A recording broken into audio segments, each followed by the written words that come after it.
Some people rock and some people roll. Some will make you giggle right down to your soul. She'll talk to the world and introduce them to you. And look at me now, I'm all Barbara and you. You gotta take a step inside the shoes of another. Get to know your neighbor, get to know one another. She'll talk to the world and introduce them to you. And look at me now, I'm all Barbara and you. Good evening and welcome to the Barbara and You Show. So glad you can join us tonight. And before I introduce you to my first guest, let me tell you who's going to be joining me at 7:30. We have our guests from the Arc of Opportunity, and they're once again having their Take Me Out to the Ball Game event. So Colleen Brennan and Madeline Merchant will be here with me for the second half of the show. And the first half of the show, we're going to be talking with guests from, ready for this now? UMass Memorial Health Alliance Clinton Hospital. And I said I'm going to say it once, and that's the only time I'm going to. It's the longest name in the world. But anyway, I'm sorry. You hear that at work. You don't need to hear it here. My guests are left to right. We have Rosa Fernandez. I'm talking slowly now till the camera gets on you, Rosa, okay? And you're making your debut on the Barbara and You Show, Rosa. Yes, well, where have you been? How have you avoided me this long? Thank you for having me here, Barbara. My pleasure. And Amanda Curtis, they neglected to give your title, Rosa. You're the Director of Community Benefits, and Amanda Curtis is the Community Outreach Director.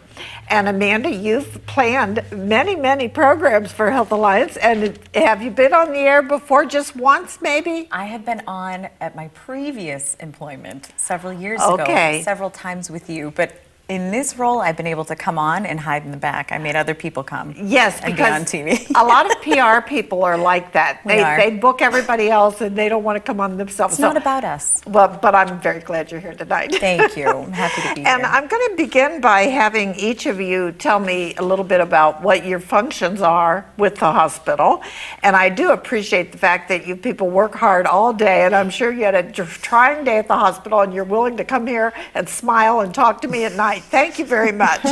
So Rosa, tell me what your role is with the hospital. Well, I'm the Community Benefit Director, and I'm the one who's responsible to reporting to the Attorney General's office and our IRS on the community health initiatives that we do out in the communities. So we, every 3 years, we do a community health assessment to identify what are the health needs of the community, the people that we serve, and especially focusing on our most vulnerable populations that don't have the chance to access the healthcare or access the programs that benefit their lives to become more healthier. And so we do this health assessment every 3 years, identify what are the health needs of the community, and then we strategize and prioritize programs that will address those health needs. So I am responsible for those programs, getting the hospital on board, partnering with our community members, because it's really through collaboration and partnership that we're able to address these health needs. The hospital is just one entity, but in all reality, it is with our partners that we are able to achieve success. It sounds like a lot of responsibility in your position. I don't know how you do it all. Well, you have to have the passion and you have to have the empathy to be able to do it. And I'm very passionate about serving people who sometimes don't have the opportunity to achieve a healthier outcome in their lives. So sometimes when you live it, you want to walk it. So it's one of those things, you know, you want to give back. Right. Somebody gave me an opportunity, so I better be paying it forward. That's great attitude. And Amanda, in community outreach, is there some overlapping with what Rosa does, or what are your specific duties? Yeah. So my role in particular is kind of to complement some of the things that we've seen from the community health needs assessments and bring some of those partners together. Like she was saying, when I first came to the hospital, the intent was I'm kind of split between helping with marketing assistance and event planning for the hospital, but a huge chunk of my role is to be out in the community and finding ways that we partner with whether it's business owners and business partners, or if it's our nonprofit partners. We're both part of several different committees throughout the communities that we serve, that are wellness committees, and we're very involved in the chambers of commerce. And the whole point of a community hospital is to be present in the community. We know people are going to come to the hospital. People will naturally need to find a hospital at some point in their lives. But for us, and again, I don't want to speak for what Rosa said, but I think for us, the whole point is that people know that we're there and that the hospital cares, that the employees care, and we just get to be the people that you just happen to see out in the community. There's so much more going on aside from us. But that's an admirable thing about Health Alliance, is that so many of the administrators are in the community. We do see you at a lot of functions and a lot of events, and there's a purpose for that. You're not just out having a good time. No, no. I think I don't know if your family does. Well, it's a good time. Well, we do have a always good fun. time. We always have fun, but you have to. That's it. You just happen to enjoy being out there anyway. But there's always a goal in mind at everything we attend. That's for sure. But it's good for the community to know the individuals who are basically running the hospital one way or another. Sure. And as you said, there's quite a team behind everybody we know of. Rosa, when you talked about people who maybe can't make their needs or their wants known, who is this population? Are we talking about elderly? Or are we talking about low income? Well, you hit both two populations that we do address their health needs. So we, when we conduct the the health assessment, we look out for what populations are suffering the most, and we found that linguistic minority population is a population that is less served. The elderly has also a population that we focus our efforts on, and our youth. It's a population that we sometimes leave out of the crowd, and so we're working with our school departments and trying to figure out what programs we could implement to help our young people. We need to build new leaders. Pretty soon, Barbara, we're all gonna be leaving our positions, so we need to be big advocates for our young people and build new leaders in our community, so they too could give back and also have the opportunities that once we all had. Very, very good point. And when you mentioned this assessment, did you say it's done every 3 years? It's done every 3 years. We're in the process of doing it right now. We have conducted a few focus groups. We had a focus group here in Fitchburg at the Salvation Army. We had one at the hospital, and also we had another one in the Clinton area at the Wheat Community Connections. So we're out in the community asking the community to tell us what are their health needs. We don't want to assume what their health needs are. So we ask you, what should we be focusing our efforts on? Can you give me some examples of the answers to that question? Well, yeah. So, when we do our focus group, we ask them what are the top 3 issues that are affecting you in your personal life that doesn't help you succeed. What are the 3 things that are affecting your life that doesn't help you succeed a healthy life? And a lot of what I've learned through these focus group is that substance abuse, behavioral health, mental health has risen to the top. It's one of the highest needs in this area. Healthier relationships. So there's a high incidence of domestic violence, elder abuse, and children abuse. So that's another area that we need to focus. How do we mend these communities, and how do we make them safer and have healthier relationships between people? We also learned that transportation is a huge issue in this area. People are not able to access just even going to the supermarket because of the lack of transportation. So if you don't have access to food, that's going to affect your overall health.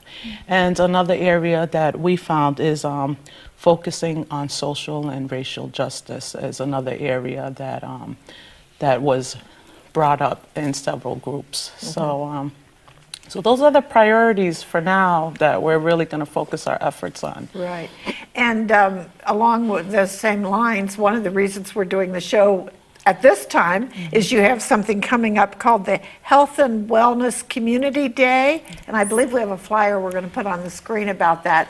But Amanda, tell us what that's all about. Give us Sure. the details. I get so excited about this one.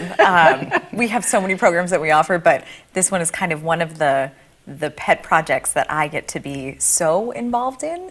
We used to call it Family Day, and it happened for 2 years in the past. And then we switched up the name, and we had changed. Last year, we did not host it just because of our, as guests undoubtedly know, we have some construction occurring right now at our Leominster campus, and between the merge with Clinton Hospital and those things as well, it's just, there was a lot of moving parts, so it wasn't able to do it last year. But we brought it back this year, better than ever. We're hosting it at our Burbank campus here in Fitchburg, and it's on Saturday, May 19th from 10:30 to 1:30. It's free, it's open to everyone. We have confirmed several of our public safety officials will be attending and participating. So we'll have the fire safety trailer where kids can go in, and adults, quite frankly, can go in and kind of just learn what you should do if there's a fire. Life Flight will be landing for people to be able to check out up there. We will have our teddy bear clinic, so that of course is also free. We have teddy bears available for anybody who may not have a stuffed animal. We'll have them as well. They can get x-rays and they get, little bandages. They get checked out. It's a legitimate teddy bear clinic that our Fitchburg Family Practice puts on. We'll have food trucks this year for food to purchase, but it's really important to us that we're able to bring this back and have this be a free thing for everyone. And having it at our Burbank campus allows us to start to now, each year we'll have it at each of our campuses. So this year's Burbank, next year it will be in Clinton, and then the following year we'll be back in Leominster. And the construction will be done hopefully by then. We'll be done hopefully at that point. And that's May 19th, May did you say? 19th. And it's from what hours? 10:30 a.m. to 1:30 p.m. Is there any pre-registration or just people just keep it simple, right? Keep it simple. Just People show just up. show up. Show up. It's rain or shine. Okay. We'll all hope for shine. Please hope for shine. And as we're talking, the same question I posed to Rosa, what is some of the feedback you've gotten from people in your department? Sure. So like she was saying, with these community health needs assessment, it helps us to know what we should be focusing on, what partners we should be looking into in our different communities too, because there are some agencies that exist that serve only Clinton, and there are some that exist that may only serve Fitchburg or Gardner or Leominster. So just it helps us to know who should I be trying to work with about, for example, we have a mental health support group that meets once a month at our Leominster campus, and that developed out of all of these conversations that several of us had been having with our community partners saying, why isn't there a drop-in mental health support group? So anybody with lived experience, it could be yourself, it could be a loved one of yours is having some sort of occurrence that they'd like to share. So that's the second Wednesday of every month at the Leominster campus at 4:30 to 6:30. There's free dinner. You can drop in. It's just a drop-in. It's just a place to go that you have peers that may have some similar experiences, or they just need to be around people who get it. That's amazing. Really proud of that one too. I mean, it's because it was such a collaborative effort. That's the I'm whole so point. proud of a lot of our programs. Yeah, I I'm know. not even gonna I'm like, lie. so can we tell you about all the ones we're proud of? Because we'll be here till tonight at some point. No, it is. It's wonderful. And it's always good to see employees who are excited about their jobs. And I always admire that when you find a little bit of each of your background. I always say about my life, this is not the way I would have written the script. And sometimes I think it's great that we don't know what the future holds. But did either one of you, 10 years ago, think you'd be doing what you're doing today? No. Actually, I've been doing this for about 22 years now. Okay, well, so you go way back.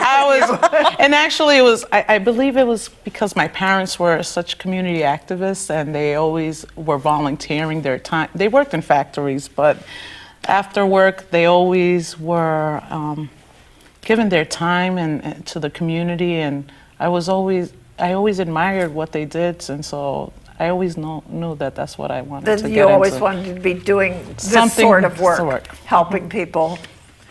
And can you, I'm putting you on the spot now, I admit both of you.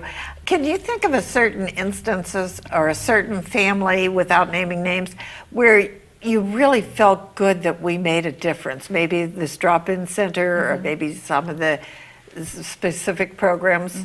You're both nodding. It's not a far reach to find someone. Okay, give me an example.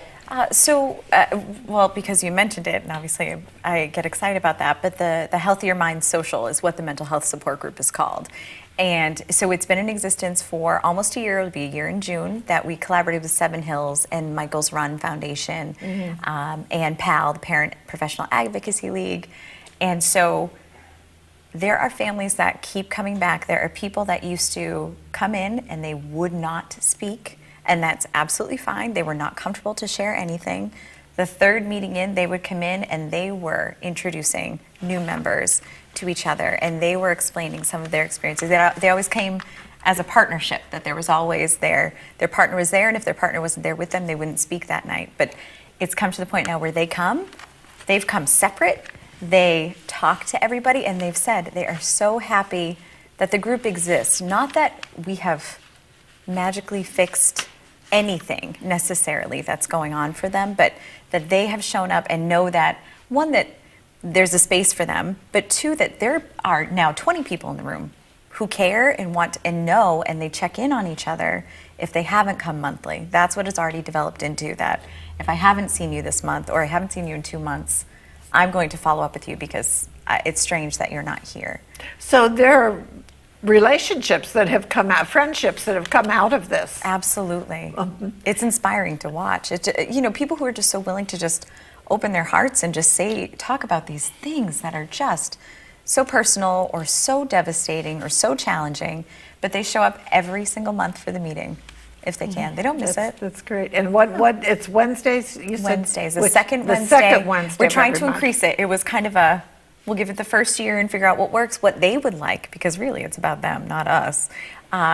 And so it's the second Wednesday of every month. We're expanding it soon to be twice a month because we know it needs to be twice a month. You're right. At least. It should be, I think.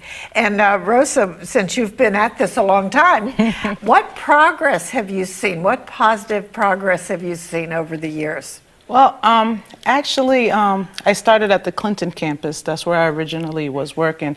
And this year, the consultants who are working on our needs assessment just told me, Clinton is healthier than it was 3 years ago. So I said, oh, okay, that's progress. And Right.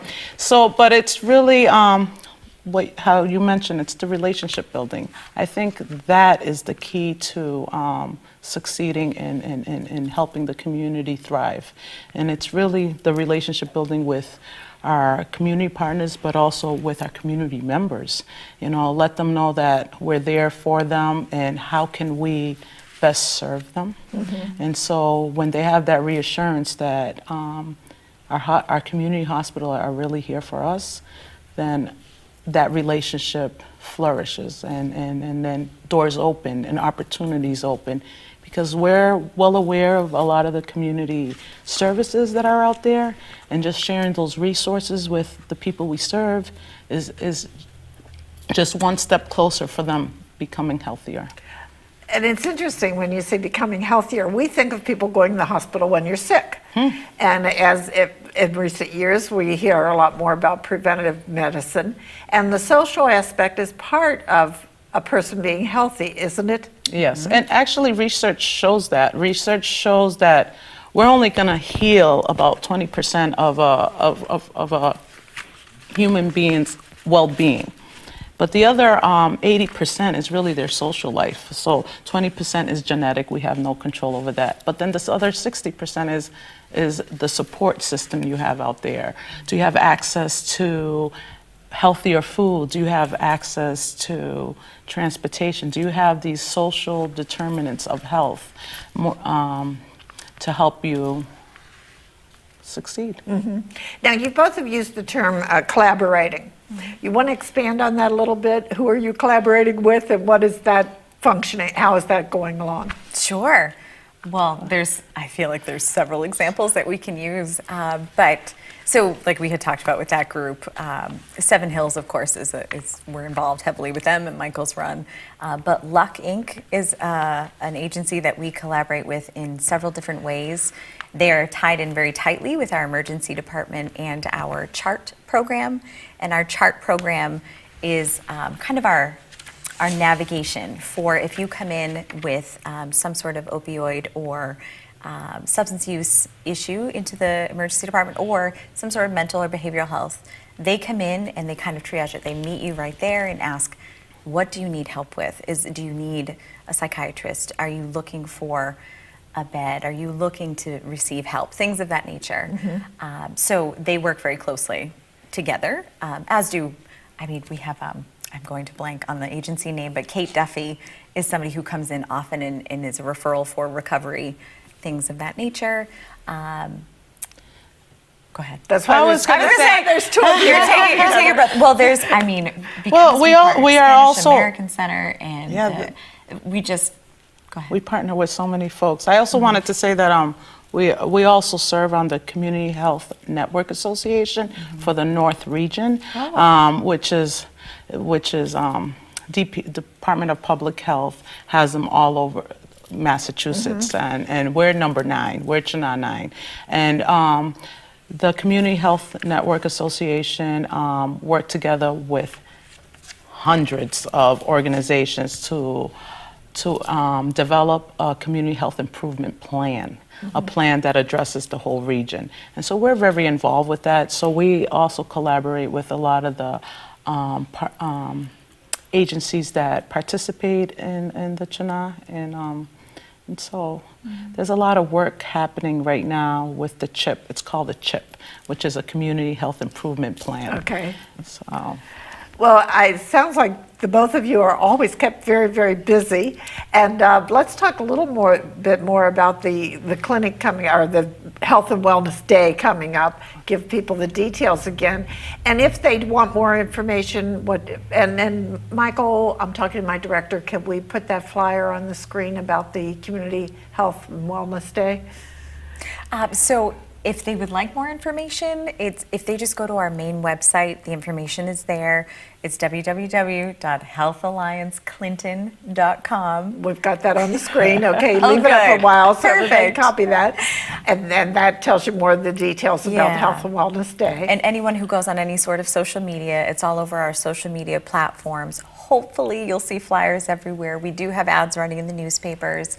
There are road signs in a couple of spots on the properties that we're allowed to put them on. We have big banners on each of our campuses. But if people have questions, they can also call me directly just to find out more information. And if they just call the number, that will probably also show up on the screen. It is. It's there now. So that one is our main line. You just ask for Amanda Curtis. They'll send you right over to me. And I can answer any questions you have, especially if there are any community partners that are watching that would like to participate. I'm always looking for more. Okay. But it's so wonderful when there is something going on that is a family event. Yes. And it's from what you described, it sounded like there's something for everybody. Yeah. Yes. Yeah. And I encourage even folks from different backgrounds, Yes. diverse backgrounds.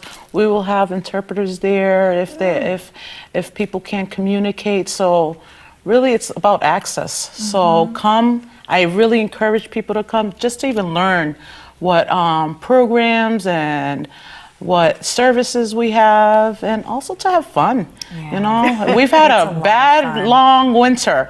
You know, it's time for us to get out and get some fresh air and mingle with folks. Is May 19th a Saturday? It is. Okay. It's a Saturday. So you're all going to work overtime that week? Oh, yeah. Oh, yes. It'll be fun. And I'm remiss, I didn't mention, this is new. We also have free chair massages and free Reiki that our complimentary care my center will be goodness. offering. So if Lynn Garretts finds out I forgot to mention that, I'll You'd be be in in trouble. trouble, so- But I might be the first to sign up for those chair massages. Oh, yeah, but- those are wonderful, and we've had Lynn on the program before, and, Yeah. and that is a great asset there Yeah. on the Burbank campus, Huge. having that. Is there such thing as a typical day for either one of you? I mean, I'm sure it's probably the same for you. I feel like it changes every day. So even if you start your morning at a community meeting, You might get back to the office and find out there's somebody here who might need help. The other day, there was somebody out literally in the road she was just trying to find her car. And so I spent a little time with her, just trying to connect her with security. And, but then you get back to the office and you're like, okay, well, now I have 78 emails I have to send about this thing, or you have to organize an event that's coming up. And then somebody might stop in and just have a question about something. So you're with that. Or in your case, I'm sure you get pulled away to go and help with something on the Clinton campus. And then sometimes you end up on TV at night. So it's just kind of you just never know. You help the lady find her car in the parking lot. Well, That's great. I wasn't super successful, but our security department There was. you I go. at least just got her to security. And Rosa, what's a typical day? What were you doing all day today? Oh, today? I just got back from vacation, so I'm still responding to folks that have been emailing me. But it depends. Really, first is the people. So anyone who walks through our doors and needs a service that we may not provide, or like, for example, last week an elder person needed a hearing aid, and she couldn't afford it, and so I looked up some resources for the individual, and her hearing aid is going to be shipped next week, and so at no cost to her, and I found an organization that was able to help out and donate the hearing aid. So that is, I think, our number first priority is the individual who walks in through our door and has a need. We address that first, and then everything else falls into place. So. But you must do some research Oh, yes. to find out who, Yes. where, when we can give somebody some help. Yes. And that's So we're constantly. that seems like it was a unique situation. Yes. But you seem to take anything that comes along as a challenge, and you're going to find the And solution. we're going to find it. We are. And that's, I think, the excitement of the job is we're not going to give up until you get the service that you're looking for. And I don't know if either one of you are the right ones to answer this question, but Health Alliance, UMass Memorial, Clinton Hospital, all those names, you are probably one of, if not the largest employer in the area. Yes. Yes, we are. So does anybody know how many employees we're up to? I think we're around 1,700, 1,800. Wow, that's amazing. That's Yeah. amazing. What about the new construction? Oh boy.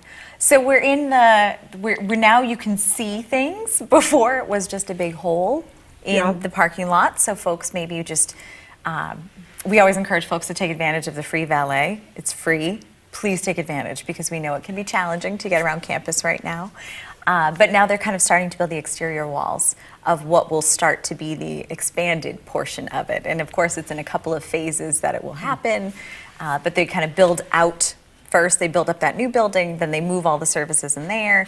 Then once they've done that, then they renovate the old area. So it's just an ever-moving, ever-evolving. Quite a project. Well, Yeah. We're almost out of time. What do you want people to know that I haven't given you a chance to say, Rosa? Oh, wow. Come check us out. Yes, really. And also, really, participate in our community events. If you're unaware of when they're happening, contact one of us, or look at our websites or our social medias. We're out there. Take advantage. A lot of these programs are at no cost. They're really free for everyone, and we will accommodate. So. And to get an overview of everything you're offering, come to the Health and Wellness Day, May Yes. 19th, Please come. Burbank campus. Did you say 10 to 1:30? 10:30 to 1:30. 10:30 to 1:30. They don't have to pre-register, just show up. Just show up. And everybody will have a really good time. That's right. Absolutely. Thank you both, and I say to you, keep up the good work. Thank you. Thank you, And Barbara. before we go to break, I just want to mention to people, if you haven't heard, Stratton Players was supposed to have their production of The Foreigner this weekend. Applewild's Theater got flooded, so it was not this past weekend, but it is going to be this coming Friday night at 7:30 at Fitchburg State University McKay campus. 7:30 on Friday, a matinee on Saturday at 2 and 7:30 Saturday night, and 2 o'clock matinee on Sunday. So everybody these people went to a lot of work to have to move the site. So anyway, I just wanted to give them a little plug. We're going to take a short break, and I'll be right back with my guests from the Arc of Opportunity. Hello and welcome to FATV, Fitchburg Access Television. Each week we take pride in providing some of the best public access television programs in New England. From FATV live sporting events, city meetings, and school functions, to weekly shows such as Barbara and You, Inside and Discussing Fitchburg, Sports Weekly, Weekly Wellness, and Our City. Our dedicated staff of industry professionals and hard-working volunteers is here each week working behind the scenes, making it all happen. Besides on air, our programming is also shown live online, where you can see our shows in beautiful high definition. You can also search through our archive of past shows and watch anytime at your leisure. But did you know you can also be part of the action? Become a member of FATV, and you gain access to all the equipment, studio space, and classes that FATV has to offer. You can create your own show, volunteer for exciting live events in our studio, or all around the city in our high-quality mobile broadcast truck. The possibilities are endless. For a small fee, you can become an individual member. Or for a little more, you and a group of friends can become part of a rising trend in the future of television. From sports shows to news shows, civic events, and talk shows, you can be in the driver's seat by directing and even starring in your own production. Also, students are free. FATV staff can assist you by getting your new show up and running with professional industry standard equipment, TV studio time, and private editing suites. All you need are friends to help out, and before you know it, you will be on the air. So if you have a great idea for a TV show and want to share it with the world, stop by 175 Kimball Street, Fitchburg for a free tour of our facility. You can also contact us at 978-343-0834 or email us at info@fatv.org. Fitchburg Access Television, working together for a stronger community. That'd be great. Okay. And welcome back. And as I mentioned earlier, my guests for this half hour are from Arc of Opportunity. And they're having the annual Take Me Out to the Ball game, which we're going to hear about in a few minutes.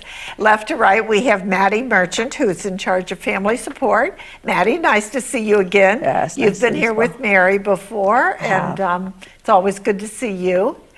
And Colleen Brennan, who's kind of the newbie kid on the block, just a little over a year now that you've been with the ARC? Yes, that's correct. Okay. And welcome to the show. Usually you're one of those people that likes to stay behind the scenes and book other people. This is very true. But Mary couldn't be with us today.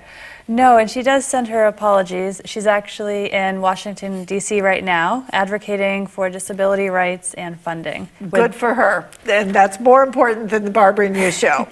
But I don't like to assume that everybody, Arc of Opportunity has been around for how many years now? A long time. Over 65 years now. Yeah, but there may be somebody out there that does not know about it. So we've got some slides that are going to tell us a little bit about who the ARC is and the opportunities. So if we're going to go to a few of those slides now, there's your titles.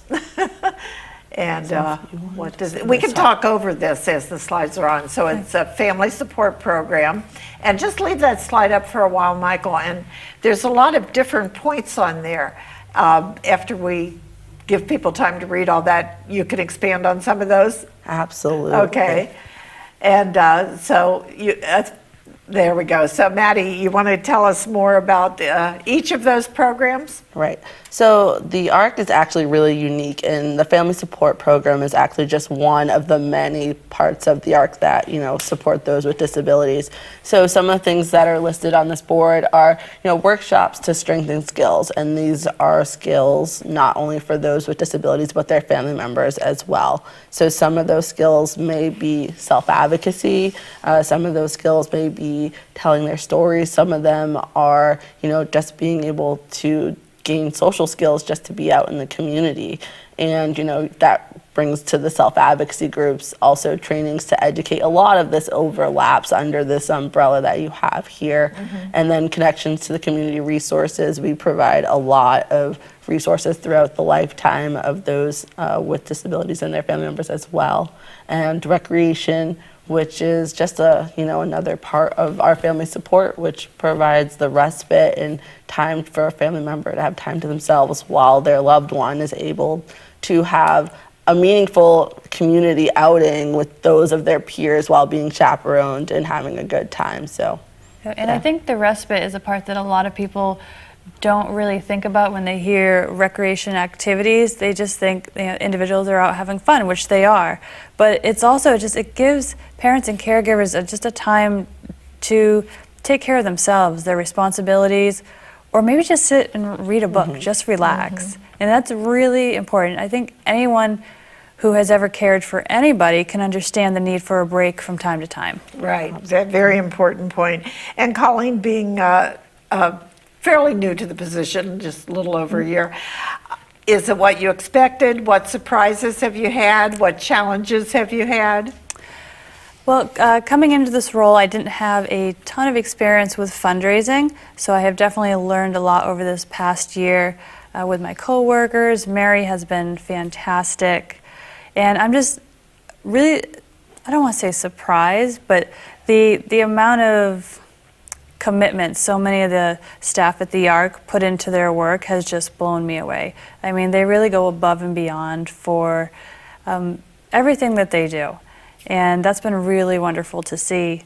And doing the marketing and outreach development, it makes my job easier when I can share these stories of how committed the staff members are and just the wonderful stories I hear from the individuals with their experiences being at the ARC as well.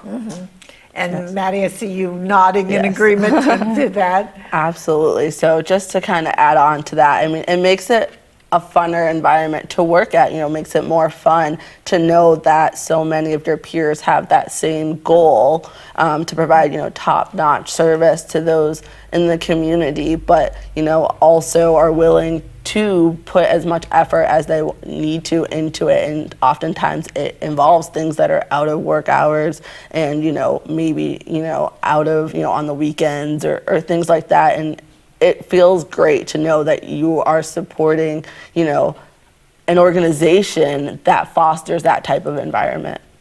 Well, and as you mentioned with the recreation and the respite care, you're not helping individuals, you're helping families. It's a far-reaching effect. Yeah, absolutely. What you do. And I think we'll get a better understanding of it when we show this wonderful video that, I don't know if you made it just for this show, but it's a very touching video, and we're going to play that now. And then you can talk about it some more when we come back, Maddie, but it really touched my heart when I previewed it. So we're going to go to this video right now, and it will help give you a better understanding of what's going on at the Arc of Opportunity.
Thank you.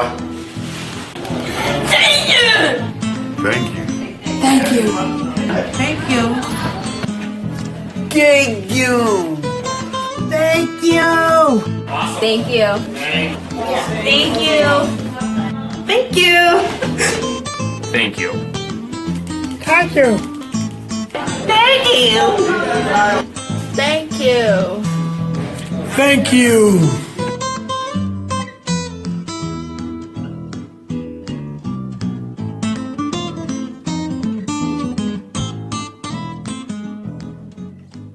So, Maddie, you do welcome phone calls from people? I do, I do. And I encourage phone calls, anytime someone is looking for any type of assistance to reach out. And even if I don't have an answer, I'm willing to look it up or find someone else that can give you the answer that you're looking for. And you both talked about the very dedicated staff that you have. Do you also use volunteers? Yes, volunteers are actually one of the backbones of the Family Support and Recreation Department. So we use a lot of volunteers for our recreation opportunities, such as our bowling and our dances and our trips. And what else do we have? We use volunteers for our mini golf. There's just everything that we do. We have a level of support from volunteers, which are oftentimes family members and caregivers that have been doing this their whole life. So, there's no level of training that you give because, nothing beats personal experience with it hands-on. And so we do actually have a big network of volunteers that we have on our. And what if one of our viewers says, gee, that's a worthy cause, I'd like to help out, but I don't know the first thing about what they need or how to do it? That's okay. We encourage anybody with any level of experience to reach out. I'm willing to give as much information as possible about the organization, about, the clientele that we work with and the opportunities that we have, and then, train on the spot on what our expectations are for that volunteer opportunity. Mm-hmm. So. And Colleen, you mentioned one of the things was kind of eye-opening for you was the fundraising. And Yes. that's a very important aspect of any organization such as the ARC. The Take Me Out to the Ball Game, is that the major fundraiser for the year?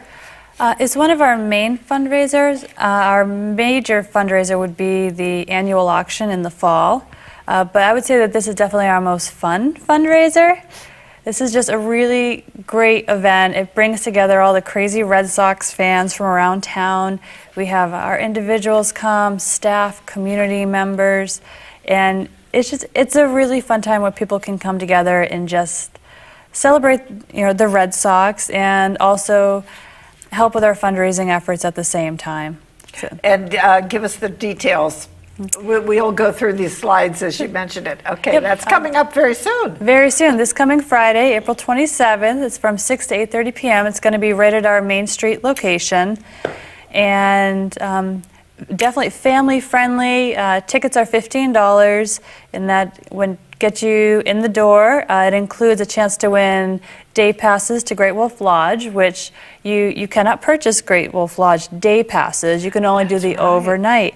So this is really a great opportunity to have a chance at that. You get 5 free tickets to win different prizes. Your food is free. We have free beer tasting.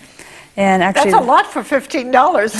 it is. Yeah. It is. We have games and dancing. The breweries we're going to have this year are River Styx. They're a newer brewery right across from the ARC. We have Westfield River and Wachusett Brewery as well. So in this event, we've had a lot of support from some different businesses around town, and our Grand Slam sponsors are Rollstone Bank and Trust, as well as Workers Credit Union. And in addition to being sponsors, they've also generously donated Red Sox tickets, which will be in the live auction at the event. Excellent. And do people need to make a reservation? No, they can buy tickets online. They can come to the ARC and buy tickets at the reception desk, or they can buy them the night of the event. It's okay to Yep. come to the event. Now, how many years has this been happening? It's been a while, hasn't it? This is the 7th year. 7th year. And has it grown every year? It has been growing, yep. Every year it just gets more and more fun. This year we made a few changes. Typically there'd be a live auction and a silent auction. And this year we decided to swap out the silent auction for the coffee can game, where everyone will get those 5 free tickets as soon as they walk through the door. And Everyone has a chance to win something this year. I love those. Many times I'll see something I really want and put all my tickets in the same can. You can do Yes. that. Yes, we have a lot of Red Sox gear and pictures and some beautiful handmade items this year. It's a lot of fun stuff. We wanted to make it Red Sox themed and family friendly all at the same time. Right. And how long have you been working on this event? This event I started after the first of the year, started kind of picking away at it. Yep, and then we're in the home stretch, so every day is kind of committed to just the final details.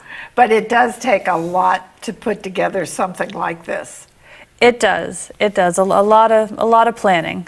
But luckily, being in the 7th year, we know what we need to do. It's just a matter of getting it done. And then the auction, I remember from last year, was a huge success also. And what time of the year was that? Is that a fall thing? Yep, that was November last year, and then this coming year, our auction is going to be October 19th, so a little bit earlier this year, and don't have any more details about that at the moment, but our auction committee should be getting together shortly to start making plans. Well, I was going to say you can start work on that the 28th. Absolutely. right after this event is over, then you get started on the next project. And I'm sure we'll have to. I don't like leaving anything to the last minute, so the more we can get done early, the better. Yeah. And Colleen, how did you come to apply for this job in the first place? I actually started out as Mary's executive assistant and the development associate, and then the marketing and outreach development coordinator position became available, and Mary asked if I was interested, and at that point I had seen enough of what the job entailed to be interested to jump in. And in case people don't know who we're talking about, tell them a little more about Mary. Mary Hafey, she's our president and CEO. She is a wonderful person to work with, so knowledgeable and patient. And she apologizes for not being here tonight. She was originally scheduled, but she is in Washington, D.C. with our board of directors, advocating for disability rights and funding. And Mary has been on my show many times, and Yes. she's one of my favorite guests. And she does just do such a remarkable job, and she really has a heart for her work, and it shows. And she's very hands-on, and like you said, She she's is. down in Washington, D.C., right in the middle of, trying to fight for the funding for those with disabilities. And, even on a work environment, she's the president and CEO, but she's always going down to every department and trying to learn more and engage with staff and the clientels and the families. And so that is something that I really like and I foster about her and the CEO, is that she's very hands-on. Well, and in your line of work, you have to be really dedicated. We know you're not going to get Absolutely. rich doing it, but there is so much dedication. And thank you for wearing your Red Sox shirt tonight, too. Absolutely, I had to. And your shirt says disability rights it's- are human rights. Yes. Are those shirts available for purchase? These we did recently have them available for purchase, and we are sold out? We did sell out, and we're considering doing another round of it. These are actually from last August was our Advocacy Awareness Month, and we did a lot of self-advocacy.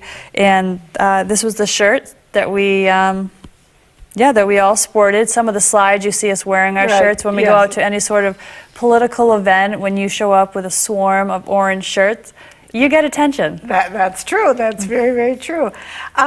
Maddie, what has been your background, and why do you choose to be in this line of work?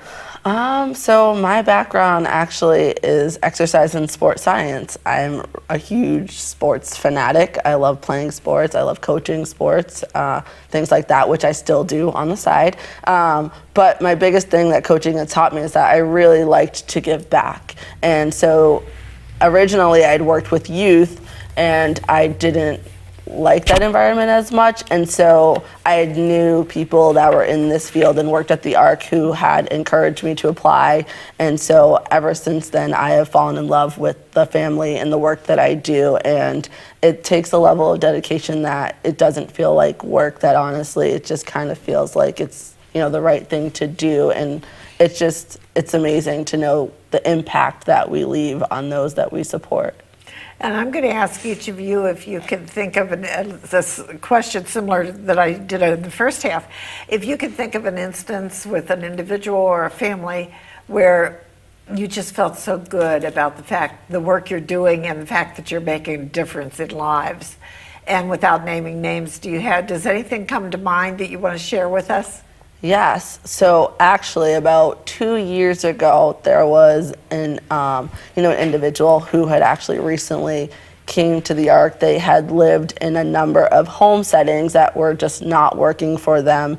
And 2 years ago, when they had discovered the ARC, they had ended up moving into our shared living. So they ended up living with a family who took them into our adult foster care program. And now anytime that you talk to her, she says, this is my family and I love this. And, she's been one of our big advocates, and the family has really fostered the environment to try to get her involved in the community, which is great. So she's highly involved in any of the recreation events that we do. They're involved in our self-advocacy and our family supports, and it has been a huge eye-opener, as well as a big reason that I continue to do what I do, to hear stories and be a part of those stories like that. Mm-hmm.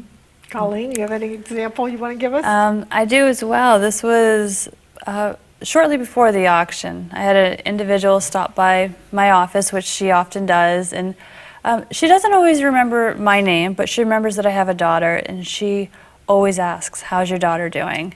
And I said, "Well, thank you, she's doing very well." And then she kind of paused for a moment, and she said, "I have brothers and sisters too, but they don't come visit me or come talk to me because I have a disability." And she said, "But that's okay, because I have people at the ARC, and they care about me." And she rattled off a half dozen or more names.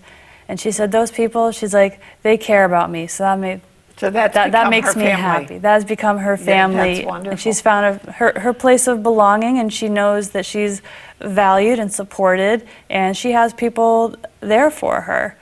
And it just it's still just kind of gives me chills just thinking about just how heartfelt her story was and genuine. And it's good that the ARC is there for people who do need those extra supports, who they themselves, maybe they don't have those families of their own. And how old is your daughter? My daughter is 10. You look so young. I thought you were like fresh out of college or something. No. I was surprised to hear you have a daughter. Yes.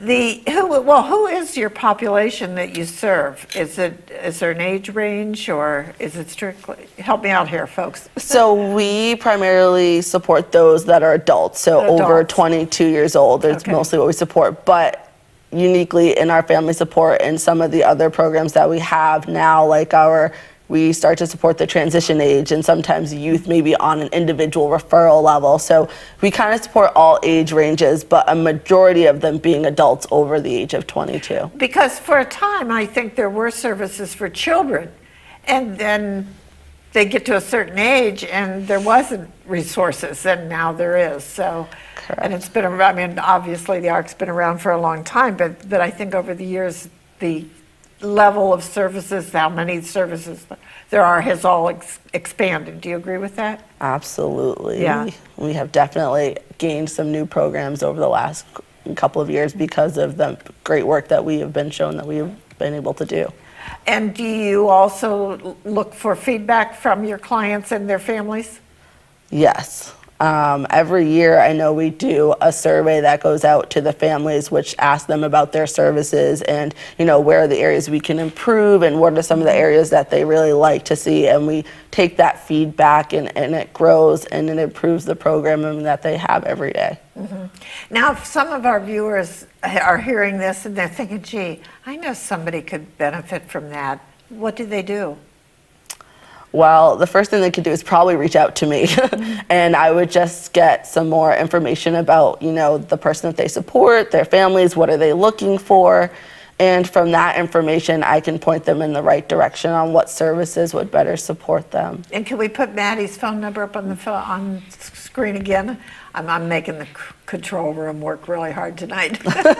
There it is. Is that the main number, Maddie? Yes. Okay. Yep. So ask for Maddie.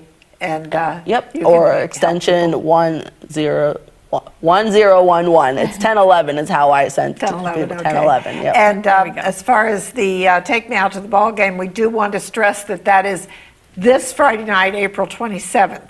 Yes, Right, correct. because some people will be seeing this program after the fact. They play these over and over a lot. So we do want people, they can reiterate what they can do to get tickets. They can get tickets online. They can get tickets right at the reception desk at the Arc, or they can get them the night of the event. And Oh, there we got it. And just this is, it's a family-friendly event. It's definitely our most fun community event that we have. All of our fundraising does go to support the Family Support Program. This is just such an important program because like the need for it is great, and it just keeps growing.